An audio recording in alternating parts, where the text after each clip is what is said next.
Winnie the Pooh's Stories for Christmas by Bruce Talkington, illustrated by John Kurtz.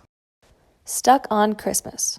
Christmas was Rabbit's favorite time of year. It was, of course, everyone else's favorite too, but Rabbit, who always managed to create a spectacular event out of the smallest occasion, inevitably tumbled lop ears over cottontail when it came to Christmas.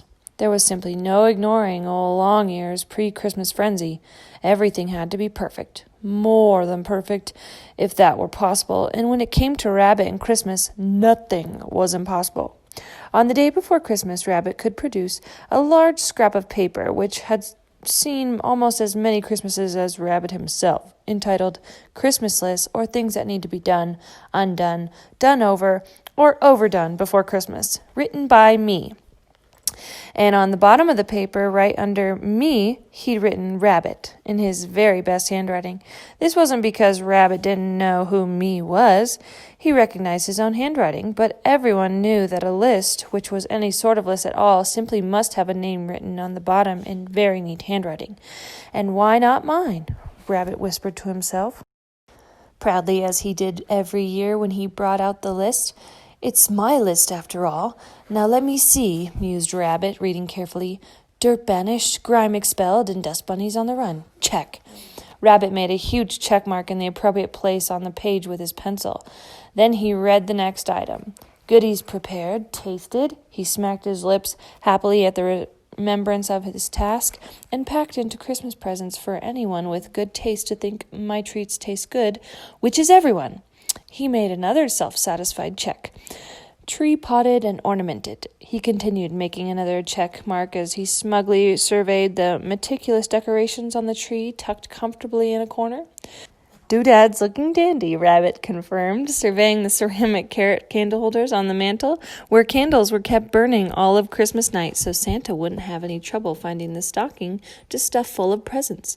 And sitting regally in its place of honor was the Santa-shaped squash, plucked from a past harvest. Rabbit was certain it was a smiling Santa squash, although no one else could detect a mouth on the vegetable, let alone a smile. Check, Rabbit announced and made another mark on his list. He wriggled his toes in satisfaction, filling the room with the sound of miniature chimes. For Christmas also marked the appearance of Rabbit's reindeer slippers with tiny bells sewn onto the tips of their antlers, which jingled merrily as Rabbit scurried about his Christmas business, his feet warm and comfy. Rabbit, confident that everything was now placed just so for Christmas, took one last look at his list, and there on the bottom of the paper, conspicuously without a check mark, he read, Sweep the chimney. At that instant, a vigorous and unhappy sneeze came roaring out of Rabbit's nose. Achoo! Scoot! He sniffed in disgust as he tenderly pinched his nose to make sure it hadn't been sneezed loose. Just the thought of all that insidious black gunk hiding up the chimney made his nose tickle until it couldn't stand it anymore and had to explode in a nostril-clearing sneeze. Rabbit dreaded it from the tops of his floppy ears to the tips of his reindeer-covered toenails, but that year's accumulation of soot had to be swept out of the chimney before he could bear to think about Santa Claus sliding down it. In no time, Rabbit had donned his baggy coveralls, carefully pulled a clean white stocking over each ear, strapped on a pair of goggles, and tied a starched bandana over his nose and mouth. Sweeping a chimney was no time to have soot playing hide-and-seek up such a sensitive nose. Then he marched to the hall closet, pulled out the circular soot brush with the hard, stiff bristles, and attached it to the longest handle he could find. He was ready. Rabbit quickly marched to the hearth, which had been carefully swept out and covered with a drop-cloth in anticipation, and craned his neck for a look up the dark chimney. High above, a small patch of blue sky could be seen through the hole where the smoke escaped. Humph! Sniffed Rabbit. Worse than I thought. Applying his brush liberally, it didn't take him long to scrub the chimney clean as far up as his brush could reach. Unfortunately, it couldn't reach all the way to the top. Oh, well, sighed Rabbit, giving his tail a quick wiggle to shake off the fallen soot. There's more than one way to scrub a chimney. It was hardly any time at all before Rabbit was up on the roof looking down where he'd been looking up just the moment before. "Now I've gotcha," he chuckled triumphantly and set to work. But the handle was not quite long enough from this direction either. As a result, the bottom part of the chimney was neatly swept, and the top was scoured spick and span, but the section in the middle was unbrushed and, if it was possible for Soot to smirk, that's what it was doing to the frustrated Rabbit. But Rabbit was not about to let a handful of soot, smirking or otherwise, get the best of him. Standing on the very tips of the toes of his reindeer slippers, tongue tucked tightly into the corner of his mouth in the rapt concentration, Rabbit leaned down into the chimney as far as he could stretch. All of a sudden, his feet slipped out from under him, and with a helpless squawk of distress, he plunged headfirst down the chimney. To Rabbit's great relief, he didn't tumble very far. It seemed all the diligent tasting he'd done earlier had increased the size of his middle just enough so that the last place his tummy was going to go was down a narrow chimney. So there he was, upside down and stuck half in and half out of the chimney, his feet emerging from the top of the smoke hole and kicking wildly, and the bells on his reindeer slippers tinkling anxiously. "Help!" yelled Rabbit, his voice echoing hollowly down the chimney. "Help!" At that particular moment, Winnie the Pooh and his very good friend Piglet were walking up the path toward Rabbit's house, their arms laden with seasonal treats and presents to be delivered to Rabbit. "Help!"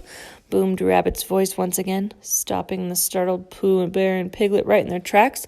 What was that?" squeaked Piglet as he scurried behind Pooh for protection.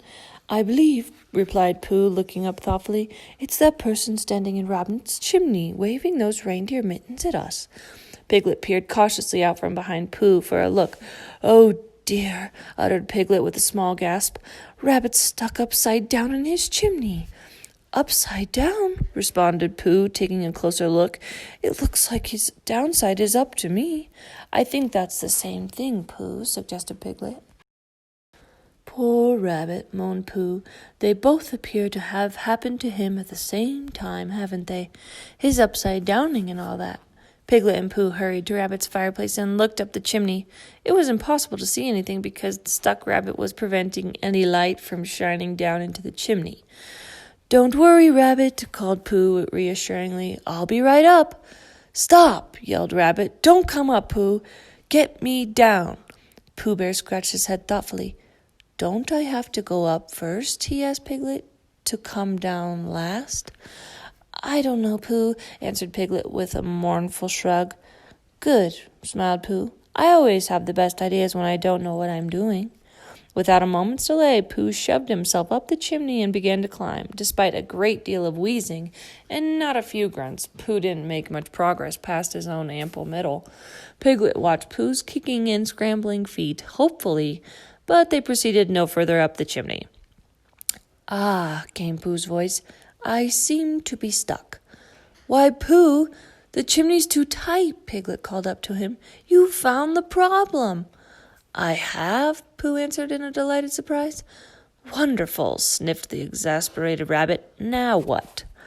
"Well," responded Pooh, "since I found the problem, do you suppose we could ask someone else to find the solution?" The word was sent out. Soon Tigger, Eeyore, and Gopher were standing with Piglet looking at Pooh's legs dangling from the chimney. "I say we blast," asserted Gopher after a thorough examination. "Couple of sticks of dynamite ought to do the trick." "Oh, my goodness," Rabbit's voice wailed down the chimney. "If you don't mind me saying," rumbled Eeyore, "I don't think you want to do that." "Why not?" demanded Gopher. "Because we don't want to hurt Rabbit's chimney," suggested Pooh hopefully. "It being Christmas Eve and Santa needing to slide down and all." "Guess that makes sense," mumbled the disappointed Gopher. "Thank goodness," sighed Rabbit. "This is a pretty tall problem," mumbled Gopher, scratching his head under the mining helmet. "I'll say," laughed Tigger, "at least 4 feet." He pointed to Pooh's feet protruding from the chimney. "There's 2 of 'em now. "Perhaps," suggested Piglet, wringing his hands nervously, "if we figured out what comes out of the chimney, we could include Pooh and Rabbit somehow." "Yeah," laughed Tigger. "Figuring things out is what Tiggers do best." What comes out of a chimney? Gopher carefully considered this question while he scratched his chin thoughtfully. Smoke, suggested Eeyore. Soot, shouted Rabbit. Santa? Pooh asked hopefully. Smoke, soot, and Santa? Whistled Gopher. Sounds like we're on to something to me. It's, hooded Tigger, come out of chimneys. How does that help Rabbit and Pooh? Eeyore spoke up, if no one minds me asking. I don't know, sighed Piglet. Pooh and Rabbit, barked Gopher, smacking his fist into his palm, need to come slipping and sliding out of the chimney like, he struggled to complete his thought.